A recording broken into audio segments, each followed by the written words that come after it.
Hello students, finally आप लोगों ने वेटनरी की काउंसलिंग करना स्टार्ट कर दिया होगा। तो स्टूडेंट्स, काउंसलिंग यदि आपने करवाया होगा तो आप सबको पता है 19 तारीख से आप लोगों की काउंसलिंग स्टार्ट हो चुकी है, जो 25 तारीख तक चलेगी आप लोगों को। तो 25 अक्टूबर से पहले आप लोगों को काउंसलिंग करवाना है। काउंसलिंग यदि आपने करवाया होगा स्टूडेंट्स, तो आपको एप्लीकेशन नंबर मिल गया होगा रोल नंबर के साथ में। इस तरीके से स्टूडेंट्स आपको सारी जानकारी मिलेंगी। आपके जो नंबर हैं वो भी यहाँ पर शो हो रहे हैं। आपका नाम है, डेट ऑफ बर्थ है, फादर नेम है, ठीक है, आपका जेंडर है। इसके बाद में स्टूडेंट्स आपकी क्लास है, डोमिसाइल आपका लिखना है, आपको कॉन्टैक्ट नंबर, आपको 2 मोबाइल नंबर ऐड करना होगा, ईमेल आईडी आपको ऐड करना है, आपकी नेशनलिटी आपको लिखना है। आपकी जो फीस है स्टूडेंट्स 366 रुपीज़ आपको यहाँ पर लगेंगे, 366 रुपये आपको लग रहे हैं। कैटेगरी के अकॉर्डिंग ये आप लोगों को अलग अलग फीस लगेगी। इसके बाद में स्टूडेंट्स आपको जो भी कॉलेज सेलेक्ट करना है वो यहाँ से आप कुछ इस तरीके से कॉलेज सेलेक्ट करेंगे।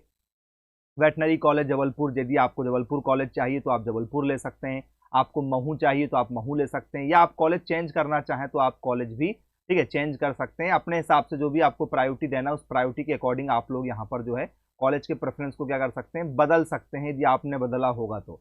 ठीक है, तो चलो हम भी बदल देते हैं। जैसे आप लोगों की इच्छा है कि भैया हमें क्या चाहिए, हमें महू वाला कॉलेज चाहिए, तो फ्रेंड्स आप हो सकता है जैसे आपको प्रेफरेंस देना है तो आप यहाँ पर महू रख लीजिए, उससे कोई भी दिक्कत आप लोगों को नहीं होगी। फिर यदि आप लोगों को लगता है कि भैया सेकंड में मुझे जबलपुर रखना है, तो जो भी कॉलेज आप लोगों की ज़रूरत है कि सर मेरे पास में ये कॉलेज पास में पड़ रहा है, मेरे नंबर के अकॉर्डिंग मुझे यही कॉलेज लेना है, तो आप जबलपुर रख लीजिए। रीवा थर्ड नंबर में आप रखना चाहें, या कुछ हो सकता है कुछ बच्चियां जो हैं वो रीवा ज़िले से बिलोंग करती हैं कि सर घर वाले बोल रहे हैं कि रीवा ही लेना है, तो आप रीवा ले लीजिए। तो जो भी प्रेफरेंस आपको देना है अपने हिसाब से आपको देना है। पेमेंट शीट, जैसे आप फ्री सीट, तो पहले आप पूरी फ्री सीट रखें, फिर उसके बाद में आप सारी पेमेंट सीट रखें। ठीक है, फ्री पेमेंट ना रखें, ठीक है, पहले पूरी फ्री सीट रखिएगा फिर पेमेंट सीट रखिएगा आप लोग। अमाउंट इज नॉट रिफंडेबल यहाँ पर लिखा गया। काउंसलिंग की फीस वापस नहीं होगी यदि आपका सिलेक्शन हो या ना हो, तो इस बात का विशेष ध्यान रखिएगा। तो काउंसलिंग स्टार्ट हो चुकी है स्टूडेंट्स। अब आपने काउंसलिंग करा लिया होगा या नहीं करवाया तो आप 25 अक्टूबर तक काउंसलिंग करा लो। 27 तारीख को आपका रिजल्ट आ जाएगा कि आपको कौन सा कॉलेज अलॉट हुआ है। कॉलेज अलॉट होने के बाद में आप लोगों को 30 से लेकर स्टूडेंट्स 30 तारीख, 31 तारीख और 1 तारीख को कॉलेज जाना होगा। जो भी कॉलेज आपको मिलेगा सारे डॉक्यूमेंट्स को लेकर। और स्टूडेंट्स यदि आपको वो कॉलेज पसंद है तो एडमिशन लेना है, पसंद नहीं है तो भी आपको वहाँ पर फीस तो जमा ही करना होगा। फिर उसके बाद में आप चाहो तो उसको अपग्रेड करा सकते हो। 30 तारीख को, 31 को, ठीक है, 1 को या 2 तक आप अपडेट करवा सकते हो। अपग्रेड होकर वो आएगा स्टूडेंट्स आपका 4 नवंबर को। तो 4 नवंबर को रिजल्ट चेक करना है, ठीक है। अपग्रेड जो कॉलेज होकर आएगा वो आपको लेना ही पड़ेगा किसी भी हाल में। फिर उसके बाद में सेकंड राउंड की काउंसलिंग होगी। पहले राउंड की काउंसलिंग जो करवा चुका होगा उसको कुछ नहीं करना, उसे केवल सिर्फ सेकंड राउंड की काउंसलिंग का वेट करना होगा, ठीक है। और कॉलेज यदि आप चेंज करना चाहें, ऊपर नीचे यदि करना चाहें तो कर सकते हैं, नहीं करना चाहें तो उसको नॉर्मल आपको, ठीक है, डन पर क्लिक करके आगे बढ़ना है। आपका रिजल्ट फिर 9 तारीख को आएगा, जो सेकंड काउंसलिंग, ठीक है, में पार्टिसिपेट बने रहेंगे। पहले राउंड की काउंसलिंग में जो भाग लेगा वही सेकंड राउंड की काउंसलिंग करवाएगा। तो काउंसलिंग कहाँ हो रही है यदि आपने नहीं करवाया तो क्रिप्स की ऑफिशियल वेबसाइट पर हो रही है, जहाँ पर स्टूडेंट्स आप लोगों को, ठीक है, न्यू यूज़र पर क्लिक करके अपनी पहले आईडी पासवर्ड बनाना होगा। यूज़र नेम और पासवर्ड यहाँ पर क्लिक करके आपको बनाना है। यूज़र नेम पासवर्ड से आपको लॉगिन करना है। किसी भी नेट कैफ़े वाले को आप बता दीजिएगा मध्य प्रदेश के, वो आपकी काउंसलिंग करा देंगे। काउंसलिंग आप करवा लीजिए स्टूडेंट्स। इस तरीके से आपको पूरा शेड्यूल मिल जाएगा। जो भी अपडेट चाहिए स्टूडेंट्स आपको हम और अपडेट दे देंगे। अब स्टूडेंट्स आप सभी डॉक्यूमेंट्स को कलेक्ट करके रखिए। काउंसलिंग करा लिए तो काउंसलिंग के बाद में सबसे इंपॉर्टेंट है आपके डॉक्यूमेंट्स। तो ये सारे डॉक्यूमेंट्स की लिस्ट है, सारे डॉक्यूमेंट्स आपके पास में होना चाहिए जो जो डॉक्यूमेंट्स आपने लगाए हैं। और इसके बाद में स्टूडेंट्स आप फीस की व्यवस्था कर लीजिए। फ्री सीट का मतलब क्या होता है स्टूडेंट्स? तो फ्री सीट का मतलब होता है कि आपके अच्छे खासे नंबर हैं। जैसे ये कोचिंग के हमारे बच्चे हैं, ठीक है, इनके नंबर कितने 67.75 हैं। तो स्टूडेंट्स इनके बहुत अच्छे नंबर हैं, ठीक है। तो इनको क्या होगा, इनको फ्री सीट आसानी से मिल जाएगी जो भी ये कॉलेज चाहेंगे। तो फ्री सीट मिलेगी मतलब 73,000, ठीक है, 860 रुपये इनको लगना है। और फिर जब स्कॉलरशिप मिलेगी तो स्टूडेंट्स इनको मेधावी स्कॉलरशिप मिल जाएगी। पूरी फीस इनको लगभग जो है वो वापस हो जाएगी। अब स्टूडेंट्स मेधावी में नहीं भी होते, मतलब इनके यदि 75% से ऊपर नहीं भी होते 12वीं में, तो स्टूडेंट्स इन्हें क्या होता है, आपकी जो जनरल की है, ठीक है, एसटी एससी की, ओबीसी की, जो भी आपकी स्कॉलरशिप मिलती है, जनरल को हालांकि नहीं मिलती मेधावी के अलावा, लेकिन फिर भी स्टूडेंट्स ओबीसी, ठीक है, एसटी एससी वालों की जो स्कॉलरशिप होती है, फीमेल कोटी की स्कॉलरशिप होती है, जिन भी बच्चों को जो स्कॉलरशिप मिलती है वो स्कॉलरशिप आप लोगों को 18,000, 25,000, 35,000, 40,000 रुपये तक अलग अलग कॉलेज के हिसाब से, आपकी अटेंडेंस के हिसाब से, बाकी और भी बहुत सारी चीज़ों को देखकर वो स्कॉलरशिप बनाते हैं। तो ये स्कॉलरशिप वाले डिपार्टमेंट आपको जानकारी देते हैं फीस आपको मिल जाएगी। पेमेंट शीट में क्या होता है स्टूडेंट्स की पेमेंट शीट में आपके नंबर कम है, जैसे आपके 50 नंबर हैं, ठीक है, 52 नंबर हैं, 55 नंबर हैं, आपका सिलेक्शन नहीं हो रहा है तो आप पेमेंट शीट के लिए ट्राई कर सकते हैं यदि आपने पहले पेमेंट शीट का ऑप्शन यस किया है तो अभी जब आप काउंसलिंग कराएंगे तो स्टूडेंट्स आप लोगों को यहाँ पर जो है, जैसे यहाँ पर आपको फ्री शीट का ऑप्शन मिल रहा है वैसे आपको स्टूडेंट्स एक ऑप्शन पेमेंट शीट का भी मिलेगा, तो आप पेमेंट शीट भी ले सकते हैं। यदि ऑप्शन नहीं मिल रहा तो फिर आप लोग जो है पेमेंट शीट नहीं ले सकते हैं। पेमेंट शीट की फीस आपको ज़्यादा लगेगी, लगभग 2,83,860 रुपये आपको सालाना लगेंगे। और पेमेंट शीट में भी स्कॉलरशिप मिलती है, लेकिन स्कॉलरशिप आपको नॉर्मल मिलेगी। यदि आप मेधावी में भी आएंगे तो आपको 60-65 हज़ार रुपये वापस मिलेगा, बाकी पैसे तो आपके जेब का लगेगा। मतलब 83,000 भी यदि मिल गया तो 2 लाख, ठीक है, रुपये आपके जेब का आपको लगेगा। पूरी फीस आपको गवर्नमेंट स्कॉलरशिप के रूप में नहीं देगी, ठीक है। फ्री सीट की स्कॉलरशिप तो आपको पूरी वापस मिल जाएगी, मतलब जेब का आपको ज़्यादा पैसा नहीं लगना है, कुछ नहीं लगना मान के चलो, तो कुल मिला के फ्री मानी जाती। पेमेंट शीट मतलब जेब का पैसा लगेगा, स्कॉलरशिप भी मिलेगी लेकिन उतनी नहीं मिलेगी जिससे आप जो 2,83,000 कवर कर सकें। 40,000 मिलेगी, 50,000 मिलेगी, 60,000 मिलेगी, इससे ज़्यादा स्कॉलरशिप आप लोगों को नहीं मिलती है।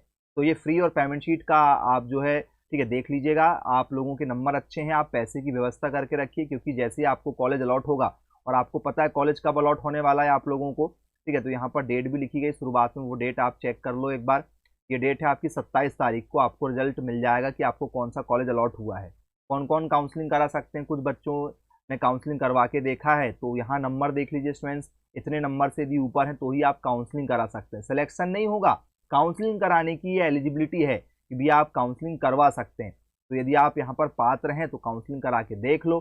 सिलेक्शन केवल 225 बच्चों का होना है, ठीक है, तो आप ट्राई कर सकते हैं, कोई दिक्कत नहीं है। और फ्रेंड्स जिन भी बच्चों को, ठीक है, कॉलेज मिलने की 100% उम्मीद है तो पैसे की व्यवस्था कीजिए। और साथ ही साथ में फ्रेंड्स आप डिमांड ड्राफ्ट बनवा सकते हैं। यहाँ पर साफ साफ लिखा कि भैया डिमांड ड्राफ्ट या बैंक खाते से सीधे आप जमा करवा सकते हैं।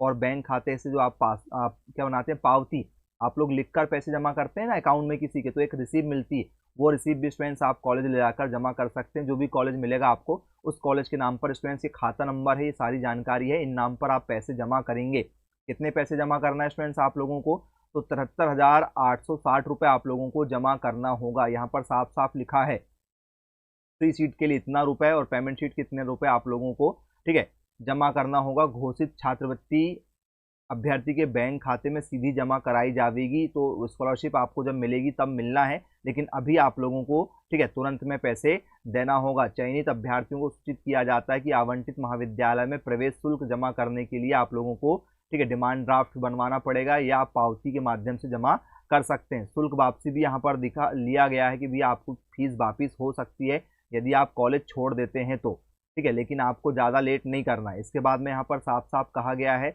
ऑनलाइन काउंसलिंग के द्वारा अगर अभ्यर्थी को प्रवेश मिलता है और प्रवेश के बाद में, ठीक है, अभ्यर्थी क्या करता है, 100 रुपये के नॉन, ठीक है, जुडिशियल स्टाम्प पेपर पर नोटरीकृत सिक्योरिटी बॉन्ड जमा करना होगा कि हम जो भी क्या कर रहे हैं, ठीक है, जानकारी दे रहे हैं वो सब सही जानकारी दे रहे हैं, हमने एडमिशन भी ले लिया है, छात्रवृत्ति भी हम यहीं से लेंगे, ठीक है, सारी जानकारी हम भर रहे हैं। और यदि हम क्या कर रहे हैं, किसी प्रकार की गलत जानकारी दे रहे हैं या बीच में कॉलेज छोड़ रहे हैं तो 1,00,000 रुपए का बॉन्ड हमारे द्वारा जो है भरा जाएगा। तो स्टूडेंट्स यहाँ पर बॉन्ड भी आपको भरना पड़ेगा, बीच सेशन में आप जो है कॉलेज नहीं छोड़ेंगे, ठीक है, ये भी यहाँ पर आप लोगों को क्या करना है, नोटरीकृत करवाना होगा, ठीक है। तो ये 100 रुपये के स्टाम्प पेपर आपको लिखवाना पड़ेगा कि भैया हम मिड सेशन में कॉलेज नहीं छोड़ेंगे, ये लिखा गया है, आप पढ़ सकते हो यहाँ पर। पहले अध्ययन छोड़ने की स्थिति में छात्र द्वारा महाविद्यालय से प्राप्त छात्रवृत्ति यदि कोई हो तो आपको पूरी छात्रवृत्ति वापिस कर दी जाएगी, ठीक है, मतलब आपको स्कॉलरशिप यदि आप कॉलेज के थ्रू ले लिए हैं तो वो आपको वापिस करना पड़ेगा। और महाविद्यालय में स्थानांतरण प्रमाण पत्र एवं माइग्रेशन प्राप्त करने के लिए अर्थदंड के रूप में आप कॉलेज से फिर टीसी माइग्रेशन लेंगे तो आपको 1,00,000 रुपये जमा करना पड़ेगा। 20 सेशन में कोई नहीं छोड़ेगा कॉलेज, ये भी यहाँ पर साफ साफ कहा गया है। तो यदि आपकी इच्छा है तो ही आप एडमिशन लें, अन्यथा ज़बरदस्ती आप एडमिशन ना लें। ये सारी जानकारी यहाँ पर दी गई है। तो 1,00,000 रुपये का यहाँ पर बॉन्ड है, पहले 2,70,000 का हुआ करता था, अभी 1,00,000 का बॉन्ड कर दिए हैं। तो ये अच्छी बात है आप लोगों की। तो जो भी बच्चे एडमिशन लेना चाहते हैं तो ये सारी रूल बुक को आप पढ़ें, रूल बुक दी गई है ये नानाजी देशमुख की, आप ऑफिशियल वेबसाइट पर जैसे ही जाएंगे फ्रेंड्स तो यहाँ पर आप लोगों को रूल बुक मिल जाएगी। आराम से बैठ के रूल बुक को पढ़ लो आप लोग, ठीक है। ऑफिशियल लिंक हम आपको डिस्क्रिप्शन में दे रहे हैं, पूरा प्लान कर लो, पैसे की व्यवस्था है, सारे डॉक्यूमेंट्स हैं, तो काउंसलिंग कराइए आपके नंबर के अकॉर्डिंग और स्टूडेंट्स आप सिलेक्शन ले सकते हैं। तो स्टूडेंट्स ये देवाशीष शर्मा जो हमारे कोचिंग के बच्चे हैं, इनका तो 100% सिलेक्शन हो जाएगा। यदि आप भी सिलेक्शन लेना चाहते हैं स्टूडेंट्स, तो साइंस जोन एकेडमी के माध्यम से आप ऑनलाइन तैयारी कर सकते हैं, जिसमें स्टूडेंट्स आप लोगों को 3 घंटे की ऑनलाइन क्लासेस मिलेगी। पूरा कोर्स आपको HD क्वालिटी में रिकॉर्डेड भी मिलेगा। कोचिंग के नोट्स, कोचिंग की books, practice set, test series, model question paper, PYQ, DPP आप लोगों को मिलेगी। और सारी क्लासेस आपकी लाइव के साथ रिकॉर्डेड भी चलेंगी, जिसे आप बाद में कभी भी देख सकते हैं। यदि आप इंटरेस्टेड हैं तो ज़रूर संपर्क कीजिएगा मेरे मोबाइल नंबर 9407384042 पर। मिलेंगे फिर ऐसे अन्य वीडियो के साथ में, तब तक के लिए thank you for watching this video. Have a nice day.